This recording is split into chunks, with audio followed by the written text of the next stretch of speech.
C'est vraiment pas facile avec la deuxième fermeture parce que le premier était déjà très dur pour les restaurants qui ont des marges de profit vraiment, vraiment nice. Même les gros restaurants bien établis, il n'y a pas beaucoup de business qui vont survivre à ça.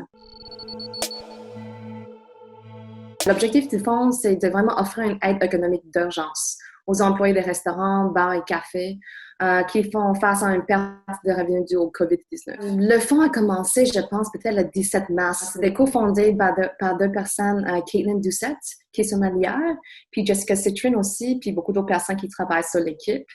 Puis ils ont vu immédiatement un besoin urgent pour aider les gens qui travaillent en restauration ou café ou bar.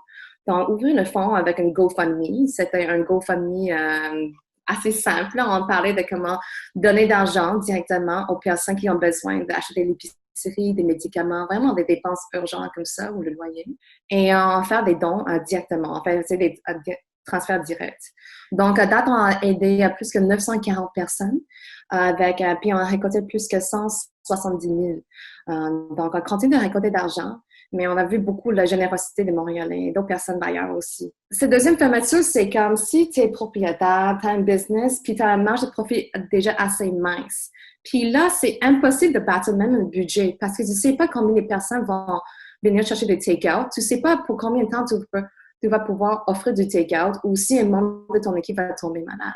Chaque jour, quand tu rentres au travail, c'est un élément de peur qui s'est installé dans nos quotidiens. Chaque interaction, même juste accueillir un client à la porte ou de le faire payer, tout est, il y a un élément de peur.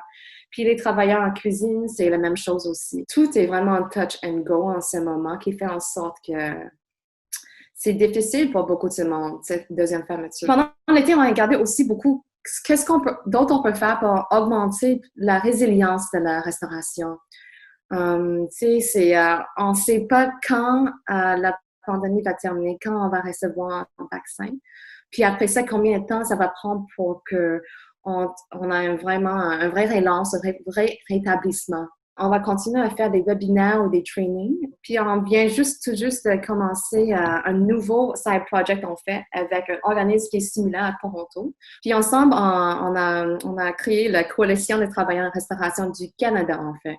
Donc là, on essaie de rejoindre tous ces petits organismes comme le nôtre à travers le Canada pour parler de qu'est-ce qu'on a besoin de changer au niveau fédéral, qu'est-ce qu'on a besoin de changer, comment est-ce qu'on peut changer les règles de jeu.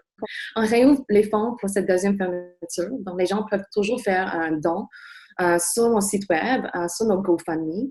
Tous les fonds sont transférés directement aux gens en besoin. Et moi, ce que j'essaie de faire quand je sors pour chercher une take-out, c'est de donner le même pouvoir que je donnerais si j'étais dans le restaurant.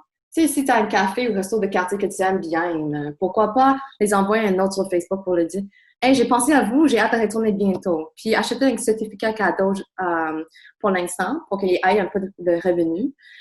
Continuer à faire des commandes de take-out, commander pour emporter autant possible. C'est un temps qui est difficile pour tout le monde. Il y a aussi beaucoup de restaurants qui offrent maintenant de merch ou des choses que tu peux acheter à côté. Puis si tu n'es pas capable d'y aller en personne pour l'instant, tu peux toujours acheter un certificat cadeau. Et bien sûr, tu peux faire un don au Fonds de secours pour les travailleurs en restauration de Montréal, qui va directement aux gens en besoin.